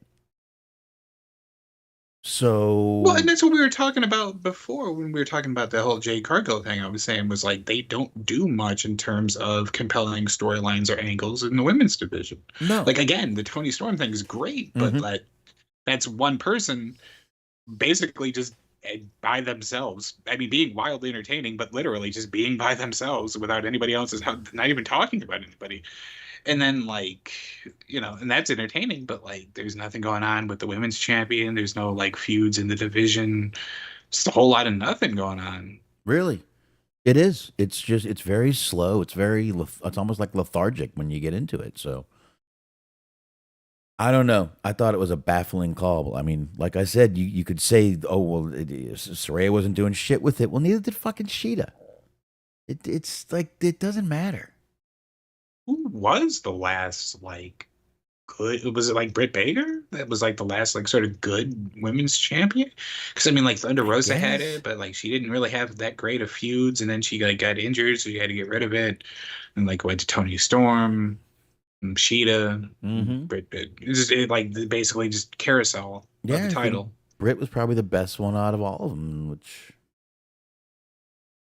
I mean, where is she? I mean, she's not doing much right. I mean, I know she's doing what she needs to do right now, but I mean, what the hell? Right. I don't know, but So they're still playing off of this MJF Max Caster tweet from a few weeks ago, a couple weeks ago, and they had them backstage, and you know, Max Caster was like, "Look," he said, "you need to find three guys. We're three guys, and we'll help you out." MJF just looks at him in absolute disgust and walks away. But after that, Acclaimed was like, "Hey, why do you keep wanting to help him?" And he said, "I've known him for 10 years, and he's a friend of mine. So, kind of cool. I got a feeling he's going to take him up on it." Yeah, I mean, unless he just like assembles a ragtag group of people. Wow. But who? I mean, I feel like they have to be setting this up, or I could be wrong, but I feel like at some point Wardlow's going to end up helping him out. Like maybe not just as like maybe like a one-off. Like they're not going to like reunite as a tag team or a partnership or whatever the fuck. But I feel like at some point he's going to help him. Really? Well, I would think so. I mean, it's better than just him squashing people every week, like we talked about. someone did notice his wrist tape said MJF on it.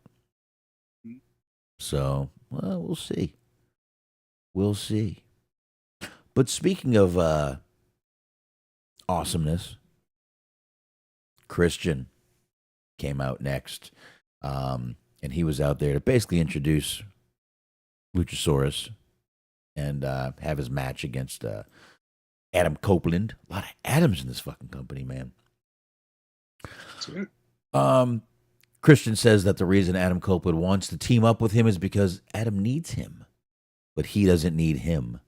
And Christian basically just says, "Hey, Luchasaurus will end you, but don't worry, because Beth Phoenix and his kids will be taken care of." And then what did he say? "Beth, I'm coming home. Have dinner ready. I'm coming home," or something. It was pretty. This guy is just a brutal savage when it comes to the microphone, and I fucking love it.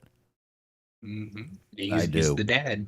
I do. I fucking love it, man. I do. And we did get that last match. We did get Edge versus Adam Copeland versus I told y'all it's going to take a while. Versus Luchasaurus, which actually turned out to be a pretty decent match. I still think Luchasaurus needs to speed his kicks up a little bit. He kicks in slow motion. I don't understand it. He's a dinosaur. Dinosaurs move slowly. Yeah. This one should be moving quicker. Fair enough. But Adam Copeland did end up winning that match, and that was pretty much how Dynamite went off the air. Now, when you say Adam Copeland, do you mean the Rogue? The who? The Rogue. We talked about this last week. That's right. The Rogue. Icona Mejia, whatever he said. Icona Mejia. That's a magical phrase. That's what Timon and Pumbaa was singing about. Right. Icona Mejia, right. I don't know what he said. I forgot. It was a lot of letters jammed together. The Iconoclast. The Iconicala Mejia. That's it. Right. I think it was Samoan. That'd be a good. Ooh. Him and Joe just walking around with dicks drawn on their face. Ooh. Oof. It's like it just AEW starts a shitty like spin-off of the Bloodline. It's like Edge and fucking Samoa Joe. Jacob Fatu. You're pushing it. Well, yeah, probably. You might as well just I'm not pulling it. You might as well just throw quarters at me. Oh no.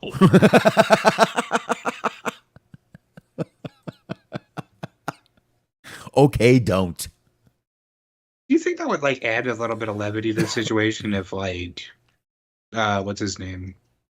Juice Robinson was like he did end up throwing quarters at MJF, and then like just out from the ring comes Virgil and he just scoops him up and just runs to the back. It would have been great if he threw the quarters and then he's like, and then he went and ran after him and he's like, "Dude, there's $3 out there right now." Mm-hmm. You what? Roger. Okay. Hold on one sec, Lene. All right, keep going. Yes, that's right. You just cut to like fucking either Virgil or like Juice Roberts and maybe fucking Roger Strong just scoops up the quarters, and the next thing you know, they're at like a laundromat. Oh yeah, there you go. That- he runs down. They go to their laundry. And need some help with my laundry. Dude, that would be the best thing ever. Mm-hmm. I would watch that every day.